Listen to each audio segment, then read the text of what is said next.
all I want for you to understand.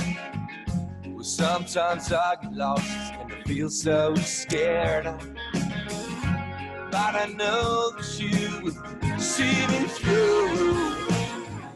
'Cause all I have to do is talk to you.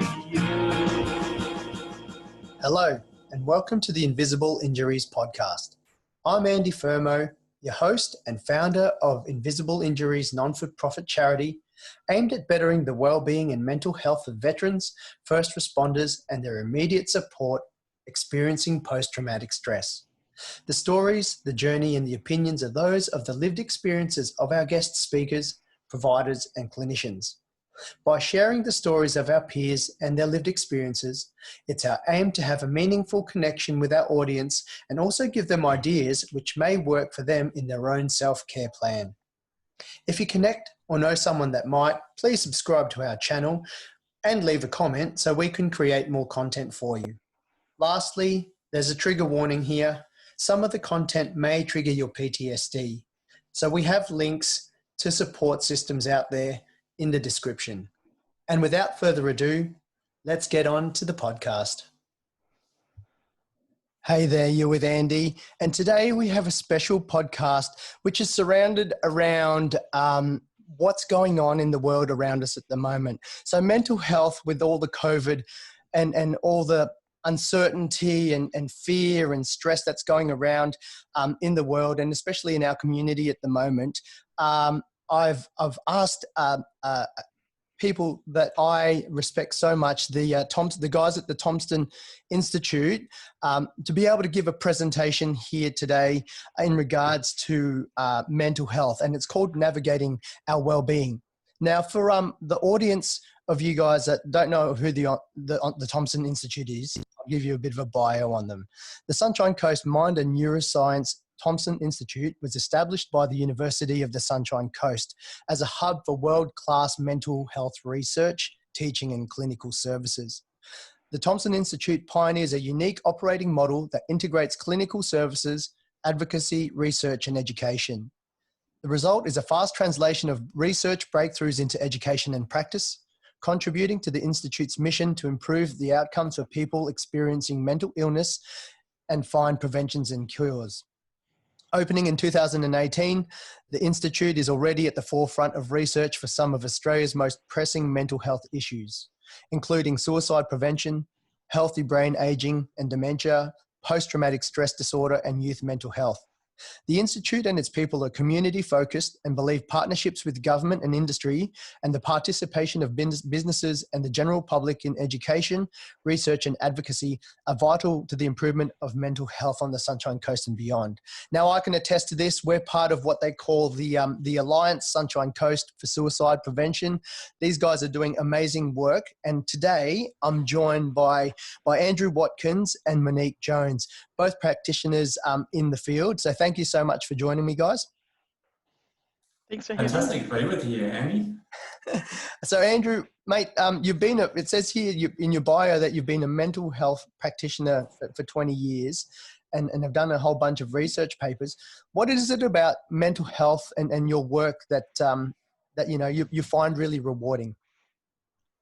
And why? I think the stuff that I find most rewarding about the work, Andy, is because, mental health has been kind of an area that traditionally has been maligned a little bit by general society. Even though that so many people experience mental health issues, it's traditionally not something that's been talked about a lot. So I think to be able to work in the area and just also do some research in the area and just, help move our society and our community a little bit more towards, understanding mental health issues, accepting them and being open, able to talk about them is what I find most important about what I do.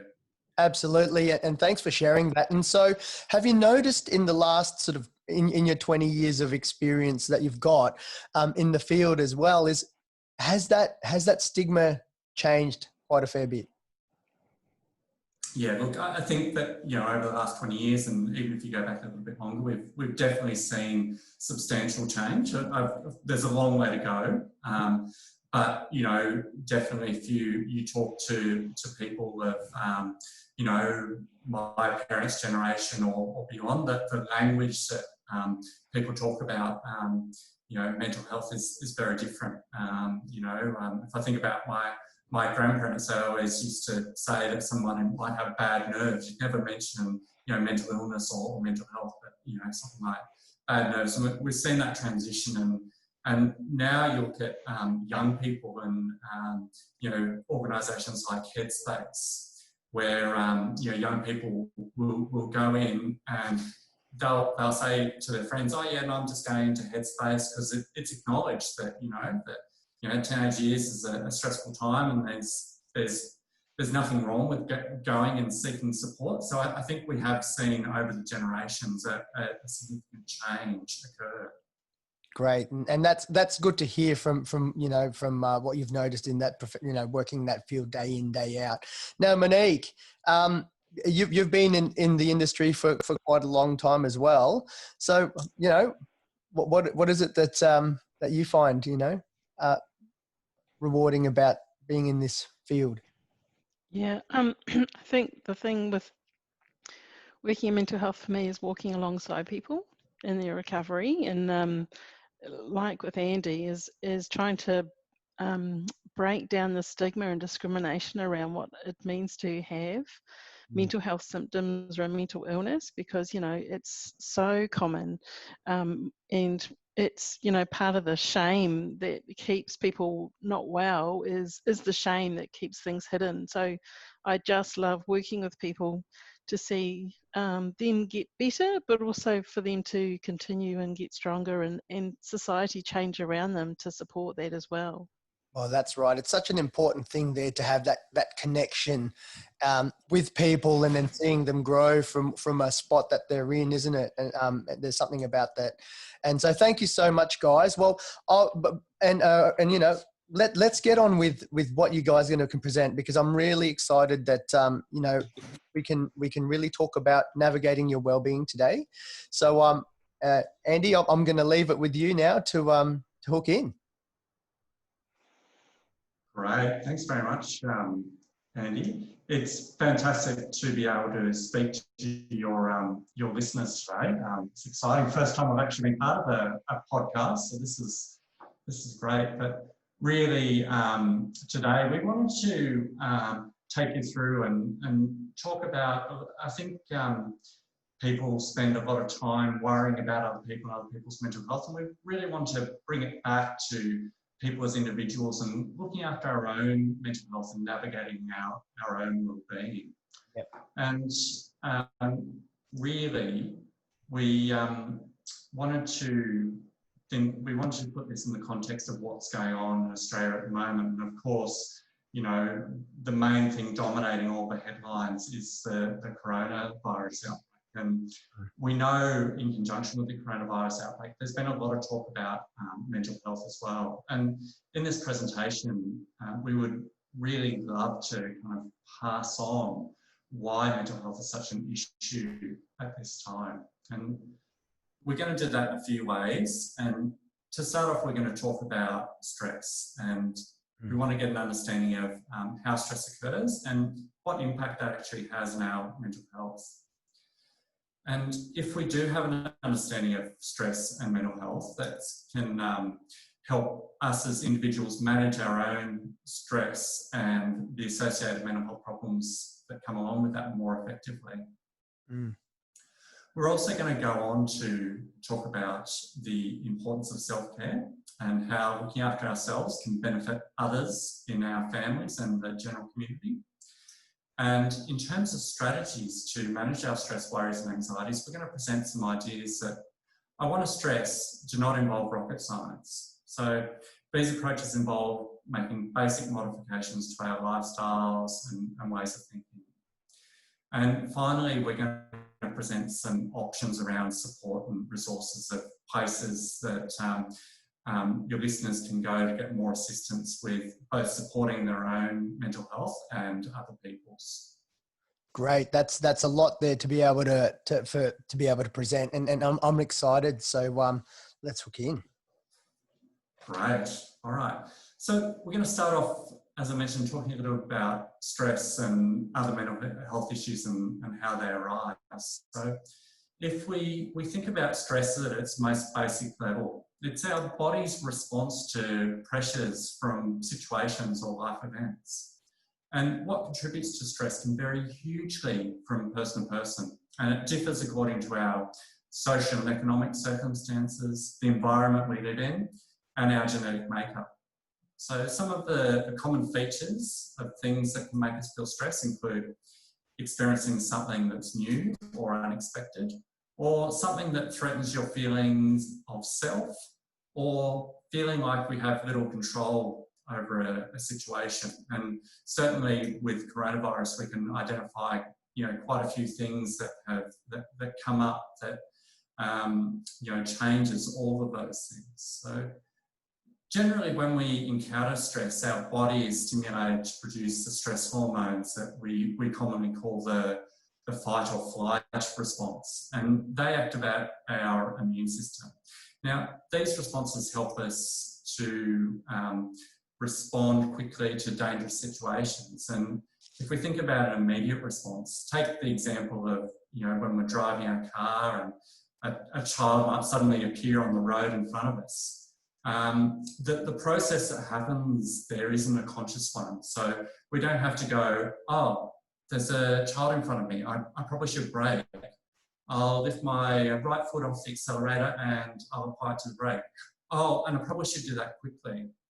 You don't have to think about that process, it just happens. And in a very similar way to breathing, we don't have to think about breathing, it's just an automatic process. So that's the immediate response, and that's how stress can be helpful. But stress can be helpful also, not just through an immediate response, but over a longer term response as well. So stress can be a beneficial reaction. So I do want to emphasize here that stress isn't all bad, that it actually helps us. And sometimes that feeling of pressure that stress can apply can help us push through situations that can be nerve-wracking or intense. So, thinking about maybe something like preparing for an exam or giving a speech to a large crowd, that stress helps us push through that situation. And generally, we can quickly return to a resting state without any negative effects on our health if what is actually stressing us is short-lived. And many people are able to deal with a certain level of stress without any lasting effects. However, we know that there can be times when stress does become excessive and too much to deal with.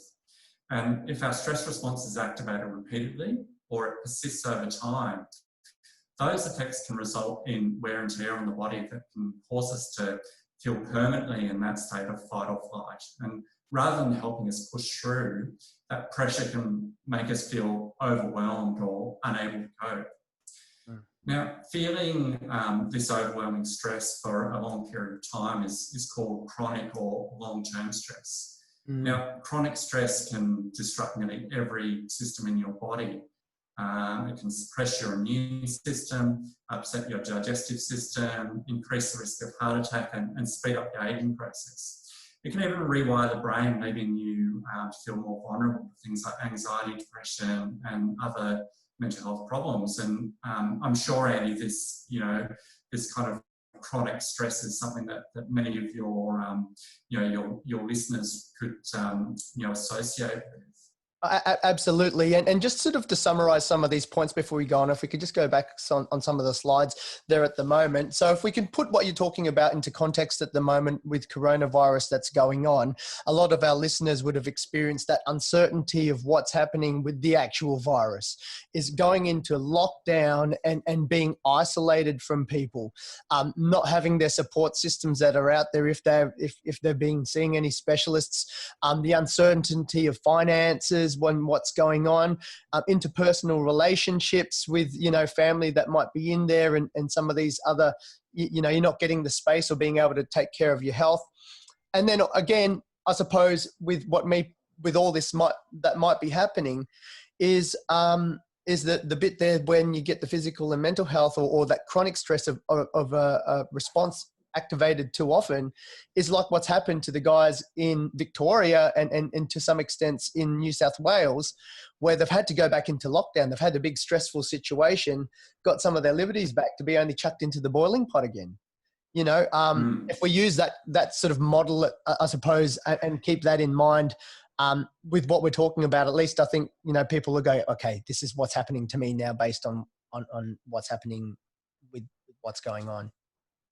Yeah, look, I think you raised some really important points there, Andy, and we know that, you know, the coronavirus coming in has been extremely disruptive to a lot of people, and I think, you know, you have highlighted some of the, you know, the key areas, you know, being isolated, not being able to access the things that we usually do, whether that being, you know, our support networks or just our even our social networks. And then also the things that the financial impacts that come in. And it's also the sense of, you know, not knowing what the future is going to hold. And all of these things combine to kind of elevate stress levels. And we certainly have seen some serious spikes for a lot of people in terms of their, you know, the way they're feeling with peaks of stress response from people. So we are going to see more people experiencing things like anxiety and depression as a result of that. Yeah, it's definitely very concerning at the moment, the world we live in. Yeah, so like Andy, realistically, you know, it is a frightening time for a lot of people. You know, it's the midst of a worldwide pandemic. You know, there's, you know, parts of Australia, like where we are in Queensland, have been relatively spared from, you know, what's going on in places like Australia, other places in Australia like Victoria, as you mentioned. But, you know, really, it's most places in the world. Most places are, you know, effectively shut down. And, you know, all of us are kind of watching the headlines and wondering, you know, what's going to happen next. And, you know, as these, you know, events continue to unfold around Corona, it's understandable that people are going to feel increasing stress. And it is really that uncertainty surrounding what's going to happen that's probably the hardest thing to handle. And we don't know how exactly we'll be impacted or how bad things might get. And that makes it very easy to kind of catastrophize and spiral into those feelings of overwhelming dread and panic. What we are aware of that, as I was saying before, and you were saying before, Andy, that it has dramatically changed our lives, our interactions, our financial security. And in these uncertain times, it's even more important to take care of our mental health when there is so much uncertainty and stress present every day and in most of the interactions we have. So we're not used to living in situations where we have rapidly changing probabilities. And as a result of that, we're going to experience spikes in our fear and anxiety levels. So, you know, if, you know, your listeners are feeling increasingly anxious or worried at the moment, they're not alone, and it's completely normal, especially at this time. Anxiety is normal at any time, and, you know, it's normal to experience it. And as we've spoken about before, you know, anxiety can actually be helpful.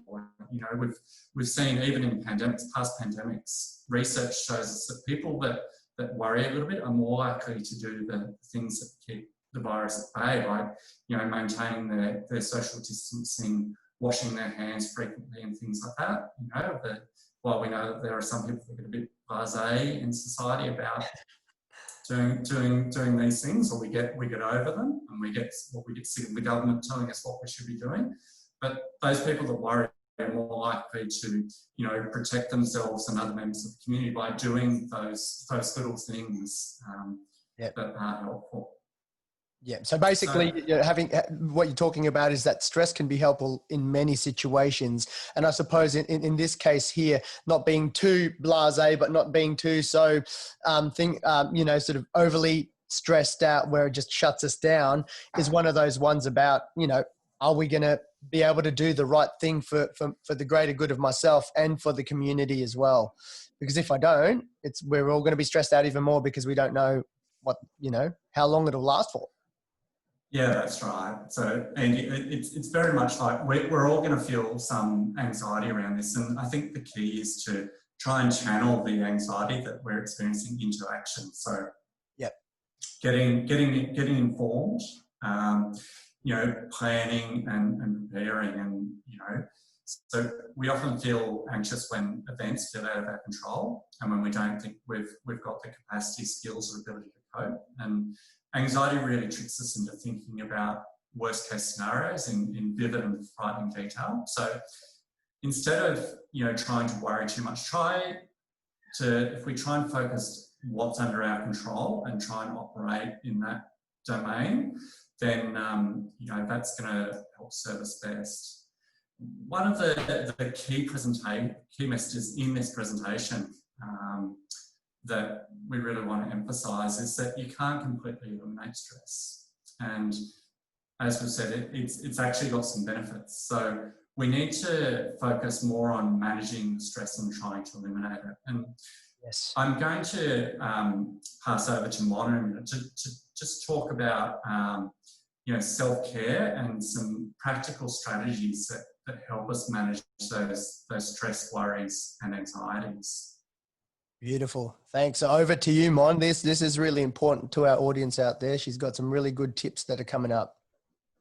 Thank you. I guess what I want to have a look at before we look at the tips and strategies about how to manage is just a couple of things in regards to let's consider at the minute that stress. We'll have a look at some of the symptoms that people can experience, and but also recognizing that actually people will react differently to the same stressful situation. So it's important to recognize that actually different people will have different reactions, and that's okay and it's expected. That other days we'll cope, we'll notice the symptoms more, or we'll feel more overwhelmed on some days than we will on others. Those symptoms will come and go, particularly we're in this marathon at the moment. This COVID-19 is not a one-off, a disaster that's happened once. This is a ongoing thing. So these stress symptoms are going to probably come and go for us, and recognizing that. And it's good to recognize the symptoms, both in ourselves, but also for the people around us, because we can be working really hard at managing, and I guess it's that sense of sometimes we notice it in other people before we notice it in ourselves as well. So it's really good to consider seeing what these stress symptoms might look like, because my stress reaction is probably going to look different to both of your guys, and none of those are right or wrong. It's just different. So recognizing that there's a difference in that, and being kind to each other, like giving myself a break as well as the people around me as well. Yeah. So let's have a quick look at the different types of symptoms. So knowing, as we discuss these, like a lot of the listeners that you've got on your podcast, Andy, are people who struggle with PTSD. So some of these are symptoms that they have probably been managing on a more of a chronic long-term kind of a way, but also knowing at the moment for people in the general community, these symptoms are going to be more present as well. And for someone with PTSD, perhaps these symptoms might become more acute for a period of time as well. Mm-hmm.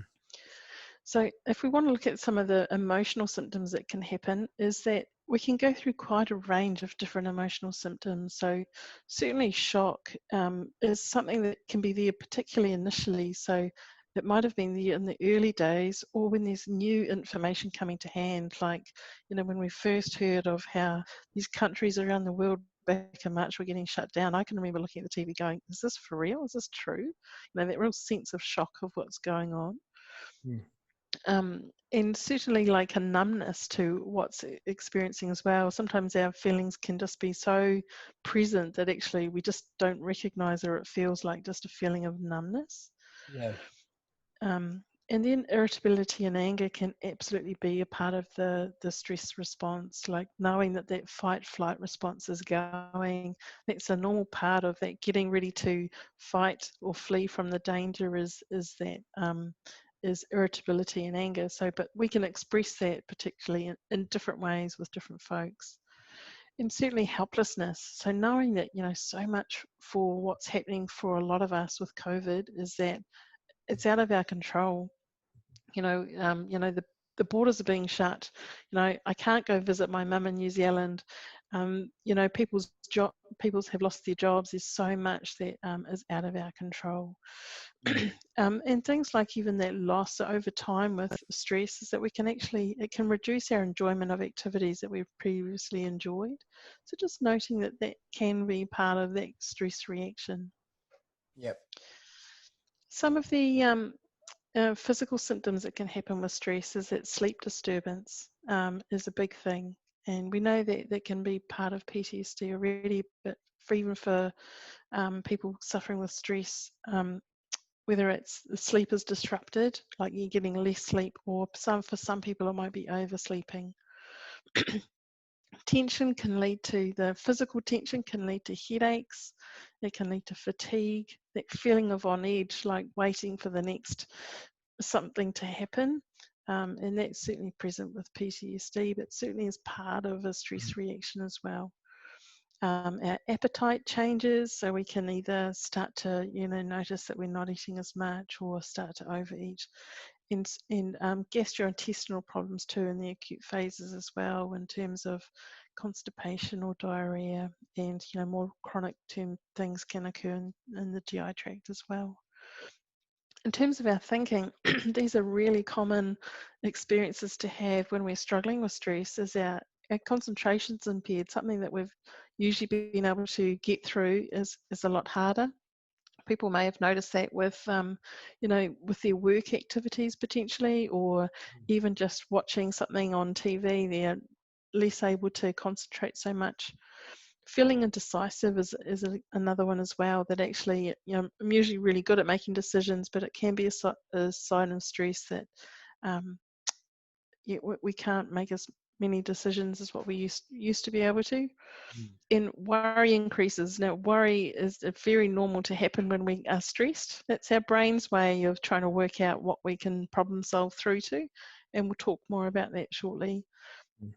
And certainly it can, a decrease in our belief of self, sometimes it can knock us because we start to worry that, why can't I deal with this? What's wrong with me? Actually, that's part of the stress reaction. Yep. And as you mentioned earlier, Andy, like the interpersonal effects that stress can happen is it can affect things like our personal relationships. Andy, are you able to click the next button? Thank you. So, we can get a bit itchy and scratchy with our loved ones or our colleagues, or even sometimes the checkout operators. We know in this environment that, a few of them have had to manage, someone else's stress reaction because they've been a bit aggro at times or something. And feeling disconnected or alienated is something that can occur with stress anyway, but here we are with the social distancing and the isolation, it makes that even more acute, of that sense of, disconnect. Yeah, absolutely, yeah. Yeah. And then, of course, stress can also impact on our performance because of our impaired concentration, all of those things, our performance at work, sorry. So, and many people across the country at points, if you've still had your job, or you might have been doing that from home, and, we sometimes think we should be able to perform normally in this current environment of what we're used to without COVID going on, but actually it's a really tough ask. Absolutely, and saying that with the the homeschooling when we're all in the lockdown, or the guys in Victoria, Yeah. homeschooling, and the expectation to be able to still be 100% production capacity as if you would have been in the old terms of the normal work.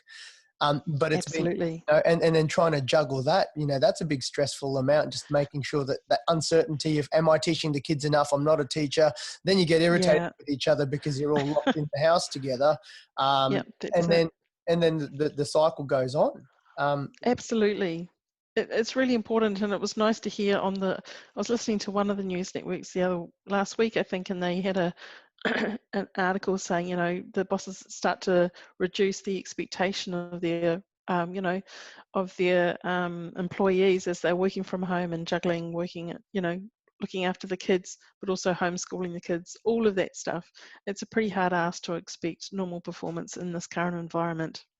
Yeah, absolutely. Yeah. And stressful as Yeah. well, isn't it? Am I going to be 100. performing here? What's going to happen to me if I don't perform? Am I going to get sacked? Well, I've got to be grateful that I've got a job, but how many hours am I supposed to be working? Blah, blah, blah. Yeah, absolutely. It's just one stressor on top of another. Yeah.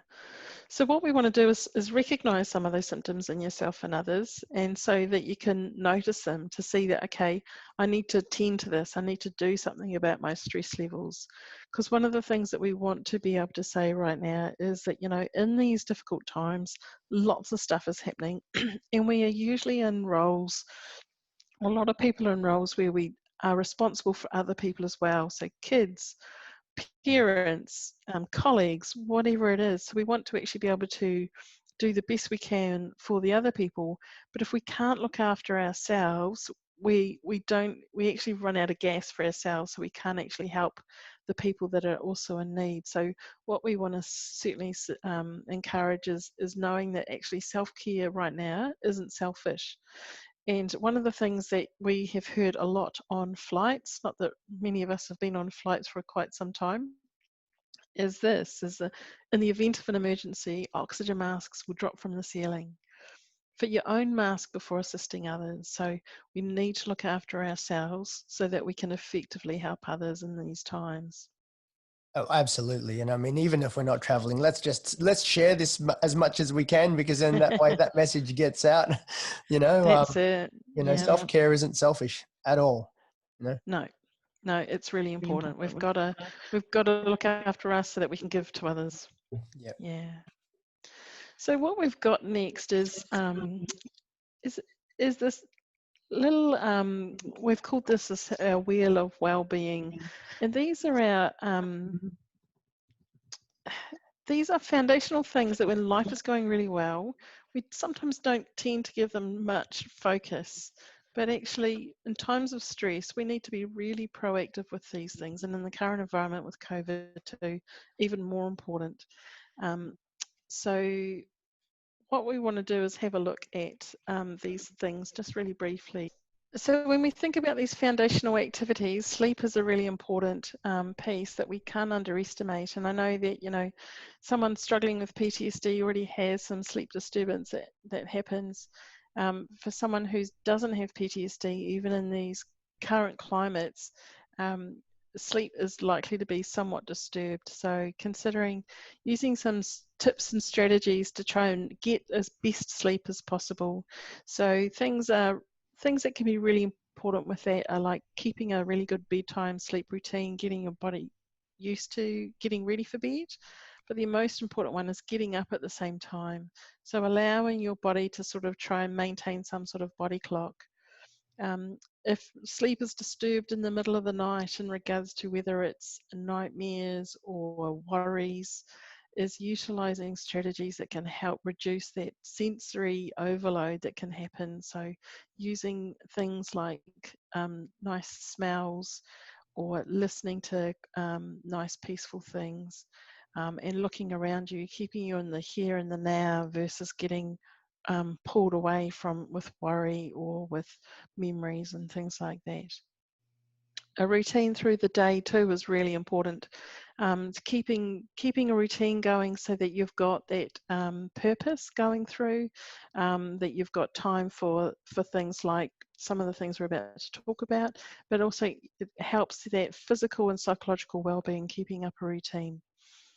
Exercise, most people are likely to know that exercise is really useful.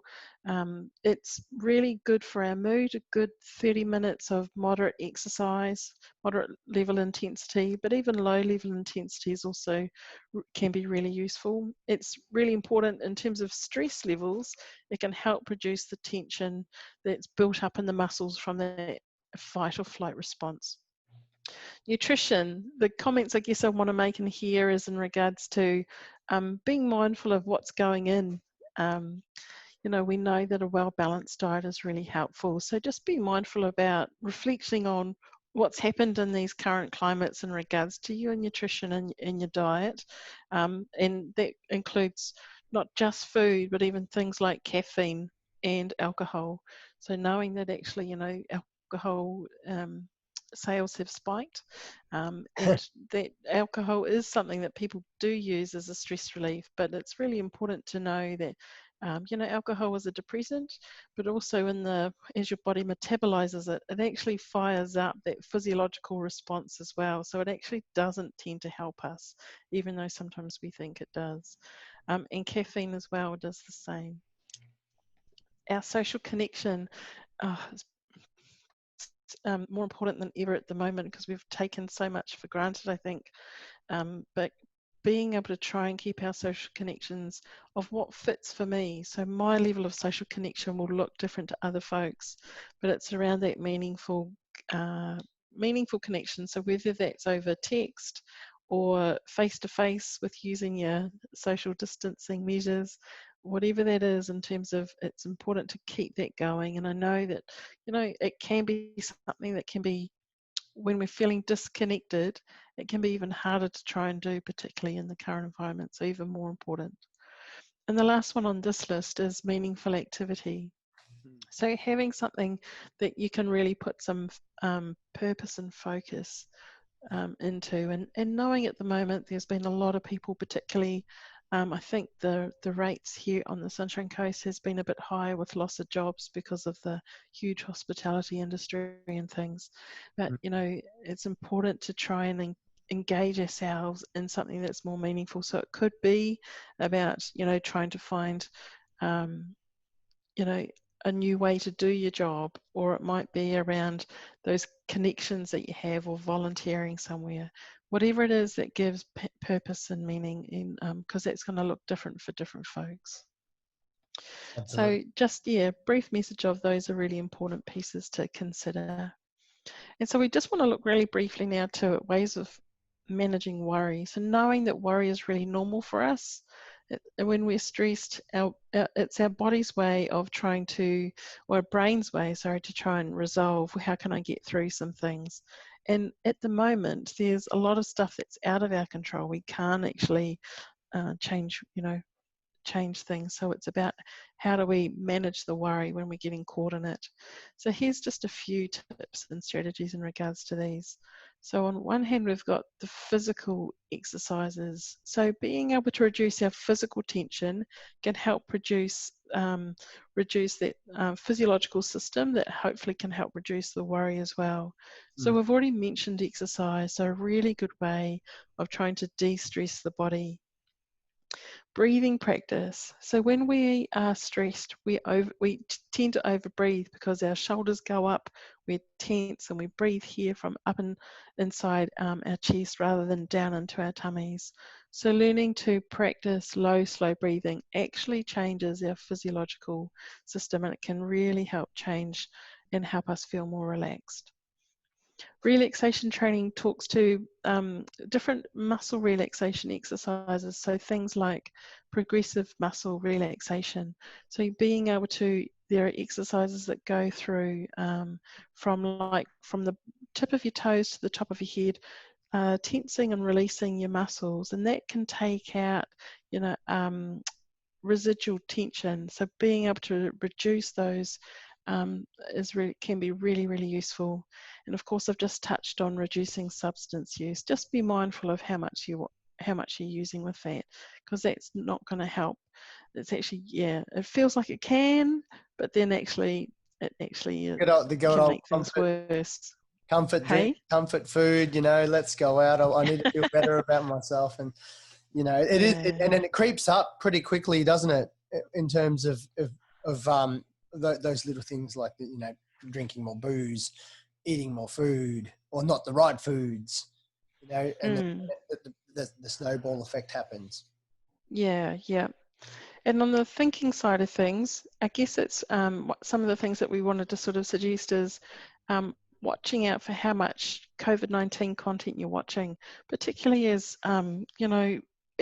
particularly as things change. And I'm sure we've all been watching some of the news, well, not everyone, but with what's happening down in Victoria and what's the numbers that are happening today, what's happening with the borders. Sometimes it's really useful to know some information, but consider, is this stressing you out? Is this helping or hindering you managing your stress on how much you're watching? So if it's hindering, consider limiting how much or how often you look out for news items with regards to the news. Using strategies called, there's strategies around mindfulness, which is, for some of you may know what that is. Briefly, it's around learning to be present in this moment right now. So rather than getting caught in worry about the what ifs or what's going to happen in tomorrow, what's going to happen about all sorts of things, mindfulness is practices using different types of exercises just to learning to be present in this moment, disengaging from the worry. So not avoiding them, not blocking them, but just learning to not necessarily focus in on them in this moment. And worry postponement is another strategy that we can talk about in regards to, when we're awake in the middle of the night and worry's got hold of us, we can just tend to think things over, and sometimes it's cyclical. It doesn't actually come out with a good response. So worry postponement is, again, not about ignoring or avoiding worry. It's around recognizing, yep, that's a worry that I've got, but 2 o'clock in the morning isn't the time for me to think about that. I'm going to write that down and park it for when I'm awake. So learning to put it off. So rather than have to think about it right now or avoid it right now. And just problem solving. So when we're traveling along really well, we can usually problem solve issues quite easily. So like if I went out to the car park today and my tire had I had a flat tire on my car, I'd know, okay, I need to call RACQ or get some of my workmates to help me out. But when we're stressed, we sometimes can't do that problem solving. So it's learning to recognize, actually, if I can reduce some of that stress, maybe I can do some actual problem solving. Or there's some really great templates online in regards to, if I'm struggling to figure out what I can do with the problem, finding an action-packed way of how do I solve those issues. Now, hopefully, so there's some of the things. So sorry, Mon. So in regards to those templates, will we be able to find out a place where we could access those in the description later on? Yeah, sure. I know that if people were to also Google like the Black Dog Institute, they have got a really good problem-solving template. But we can certainly talk about that. Black Dog. I'll have the descriptions anyway. Yeah, cool. And cool. So I'm going to hand it back over to Andy to talk more about managing worry. Hey, thanks very much, Mon. Now, I think we've spoken through quite a few things today, and we acknowledge that the times of coronavirus are very strange times indeed, and there's a lot of stuff that's occurring outside of our control. Things like how long is this pandemic actually going to last?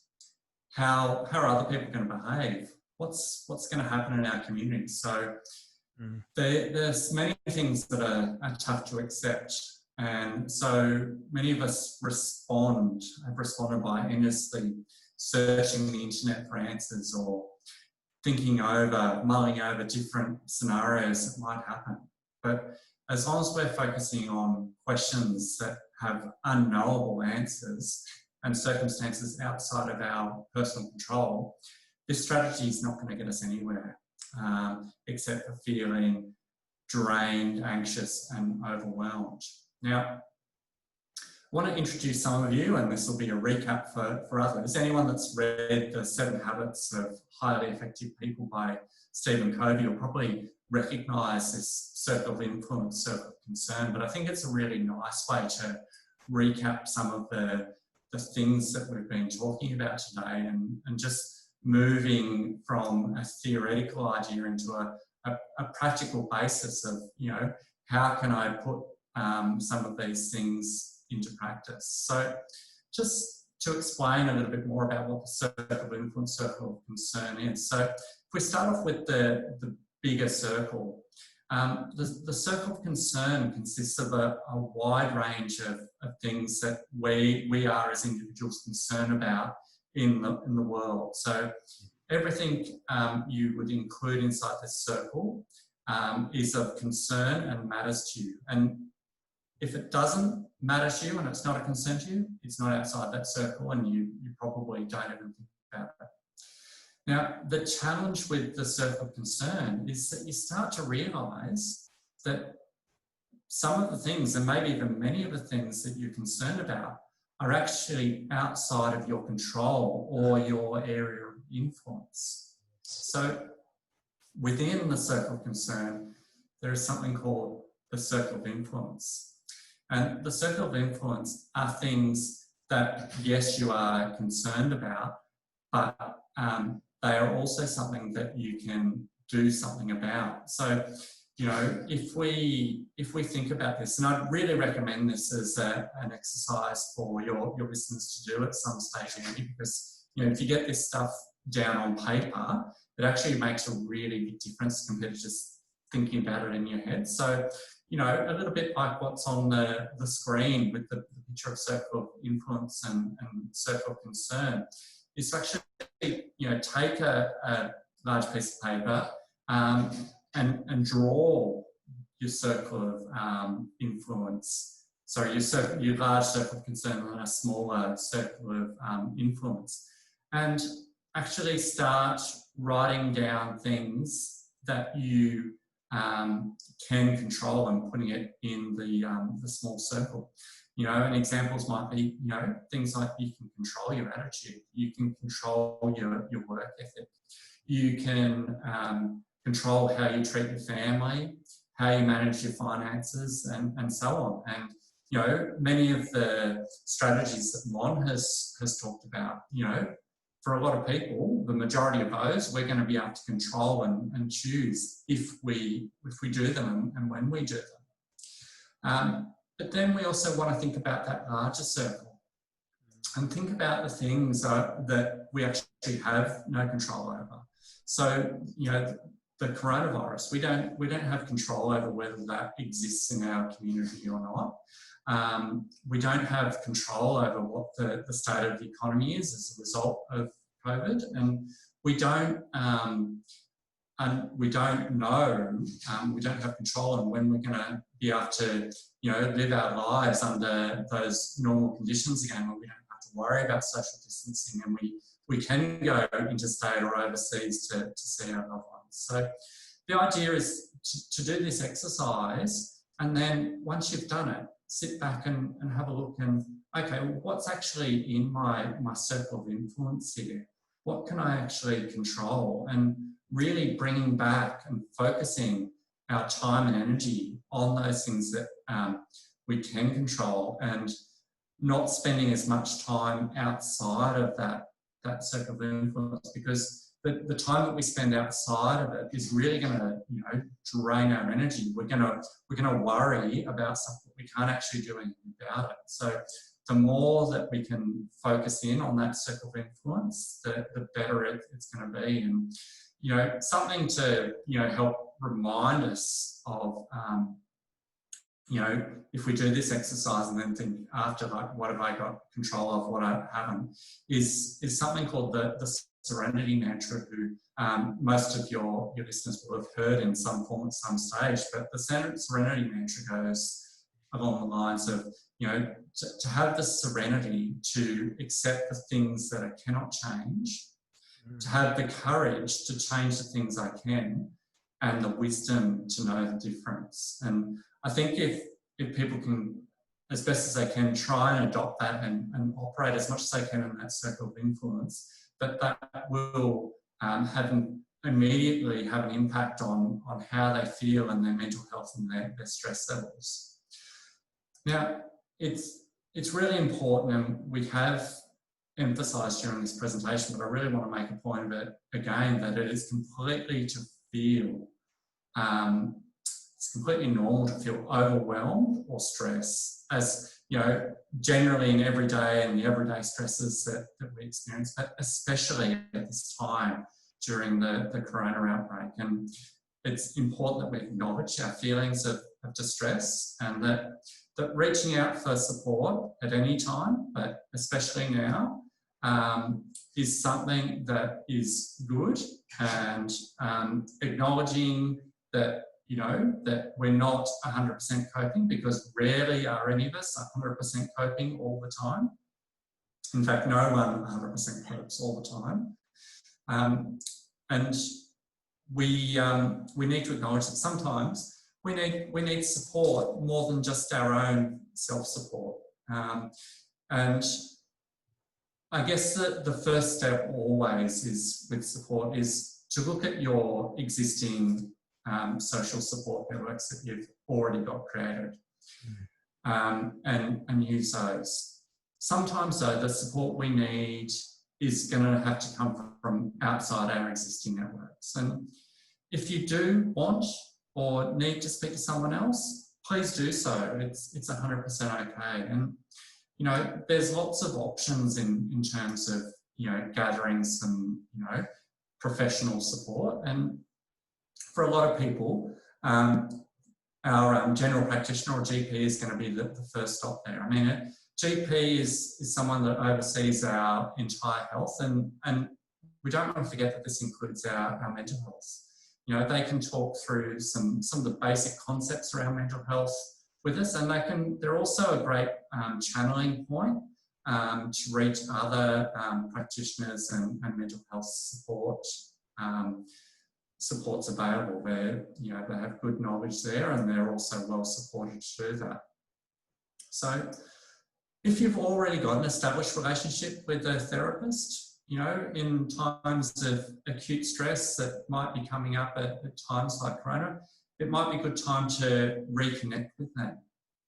I think also that many workplaces have EAPs, or employee assistance programs, that are, you know, free and confidential services that are going to assist both workers and often also their families as well.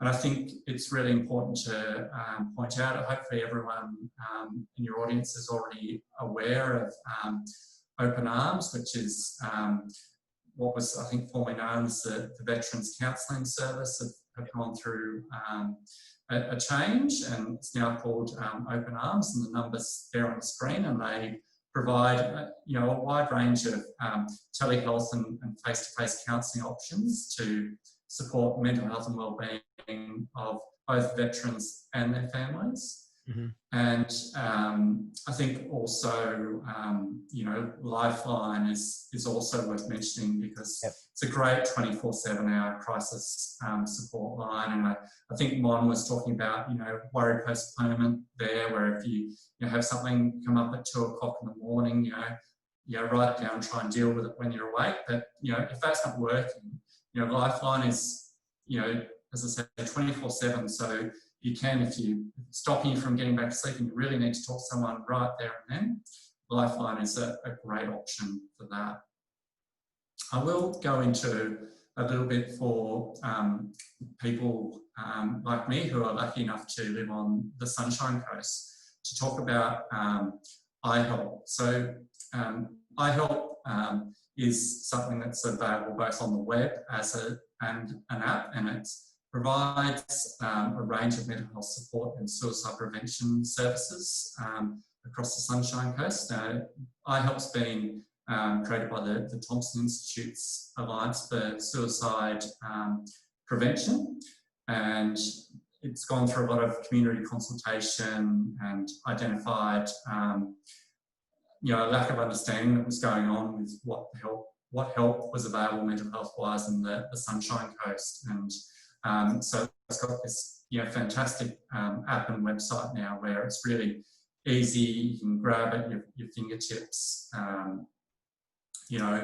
these supports, and it has, information on crisis lines, how to support someone in need, what mental health professionals and inpatient services are available, and then some really specific information around some of the vulnerable populations, including young people and Indigenous people. So it's also been updated to include some coronavirus information and how some services have changed so that they can continue providing services even in times of social distancing.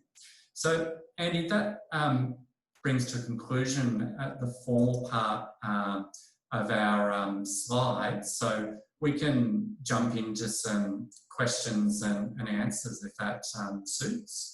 Oh, absolutely. So just thank you so much for that presentation, and Andy and Mon. It was very informative, and there were a lot of great nuggets of gold that you did mention in there. So I'll just sort of summarize some of them before we get into the question and the Q&A component.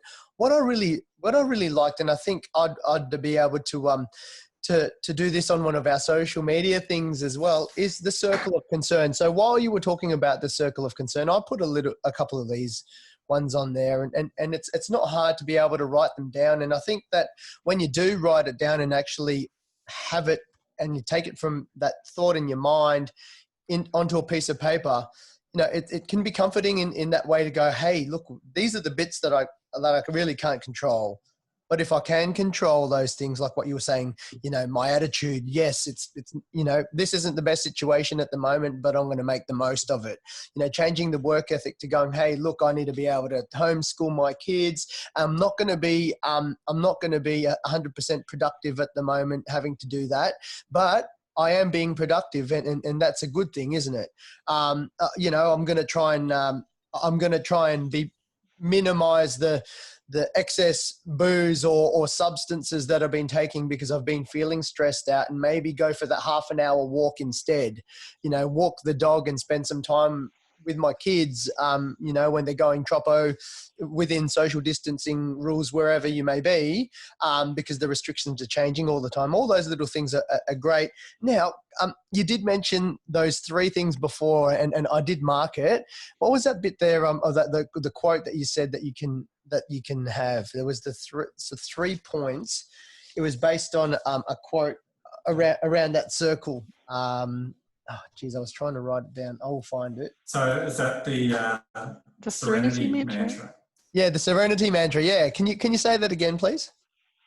Yeah. So the Serenity Mantra is it actually comes from, I think I originally remember seeing it in my grandparents' place, and it was like a God grant me thing. Yeah. But I've kind of changed it a little bit to take the religious aspect out of it. But to have the serenity to accept the things I cannot change, the courage to change the things I can, and the wisdom to know the difference. Yeah, that sort of summarizes a lot, pretty much nearly everything there that we've spoken about into those three nice words. Now, in regards to the question and A, there were some other things that came up besides what we talked about beforehand, which I'd like to be able to sort of grab some of your thoughts on. Which I'll start with you, Mon. What are your thoughts on if someone's saying someone else needs those services more than me? Oh, I bet you that's fairly common too. I guess it's that sense of, it's okay to need the help. If you're having that thought, potentially there's need there in the self, and coming back to that oxygen mask needs to go on for you so that you can look after you. There'll still be services for other people, and we know that the government is injecting a whole lot of money nationally to be able to help people with services. So if people are saying someone else needs it more than me, I'd say, no, put your hand up, get some help. Yeah, absolutely. And that's a really important one. So through either one of the apps, or if you're on the Sunshine Coast, to be able to look on that beautiful resource there with the iHelp app, that's amazing. And you never know what someone else's situation might be. Back to what you were saying before, if your reaction to something is different, well, how can you know then someone else needs it more than what I might do? Because I'm also trying to put that oxygen mask on first, so that then I could help people who are surrounding me. And then when it goes to being able to call out for this help, Andrew, what are your thoughts there in terms of, sometimes some people might go, oh, I don't need to go and speak to someone there. But if they did, do you think that, with the training that a lot of the specialists that are getting now, especially in regards to being non-judgmental, that speaking with someone that's not in their immediate circle could be beneficial? Yeah, certainly, Andy. I think, there's a lot of, and I would never discount the support that family and friends provide, because really it's where we get the majority of our, emotional support from. It's sometimes things, though, tick over to a point where you need, an independent professional to support you through some stuff.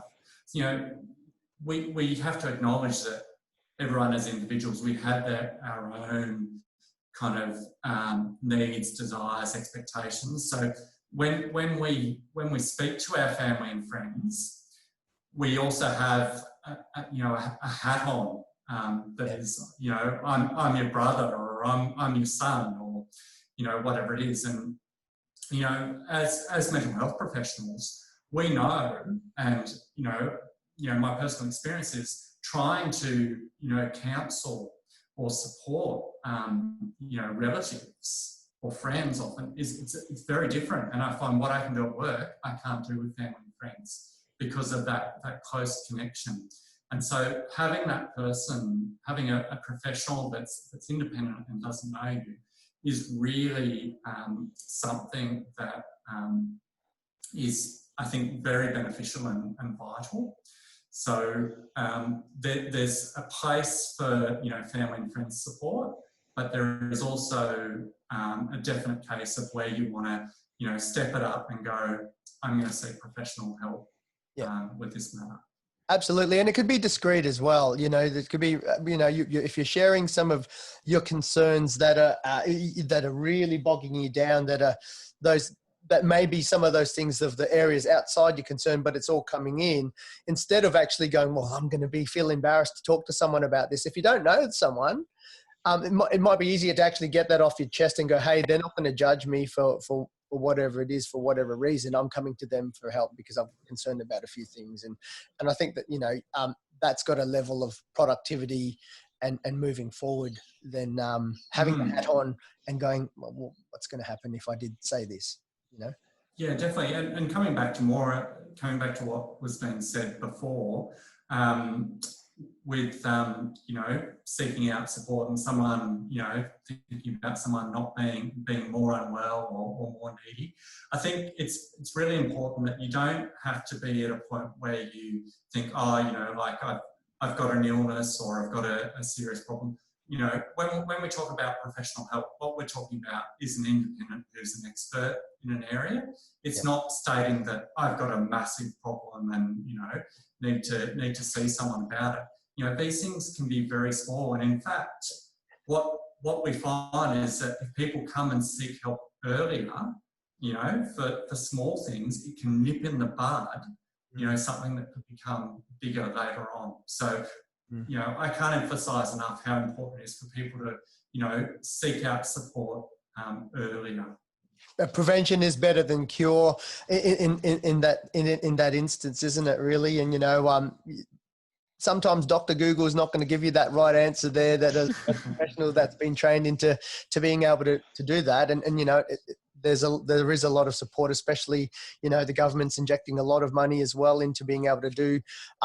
All over Australia. So with all the programs that are available to help people out with their mental health. But then also that what we've talked about today in recognizing it in yourself, those stress and mental health things that might trigger you off is really important, isn't it? So if we were going to be to wrap up our question and A with a couple of key take-home messages, would you want to share two? We'll do 2 and 2 from my 2 guest speakers here. We'll start with you.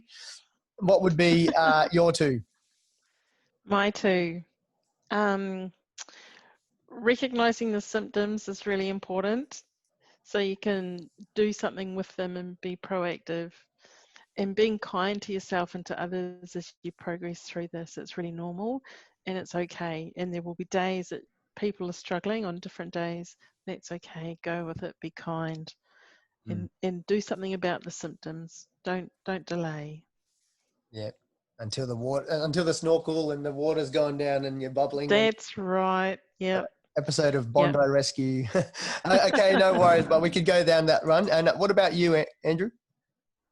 Yeah, I think 2 things, probably things that I've emphasised quite heavily already. And the first one is that stress and anxiety and these things are very normal things to experience, and as we've spoken about before, are actually things that can be helpful. And so it's about, channeling, the stresses and anxieties that we have into things that are productive rather than things that, are going to, take away from us and, spiral into things that are really unpleasant feelings. So use them to motivate ourselves to do positive stuff. And I think the other aspect is exactly what we're just talking about in terms of, reaching out for, support from your support networks and from professional networks, and do it earlier rather than later. Sooner rather than later, absolute key nuggets of gold there. So thank you so much, Andrew and Mon, for your time today and for being able to present our navigating our well-being, and making sure that we can look after ourselves before we can actually go out and help other people as well, and recognizing those things and being able to be much more open about, if we're not feeling that way, it's not okay. It's okay to not be okay, and because these things are going to be happening and we can't control what's happening. So thank you so much for joining me. Thank you. It's been a pleasure to be here with you. Thanks for having us on, Andy. No worries.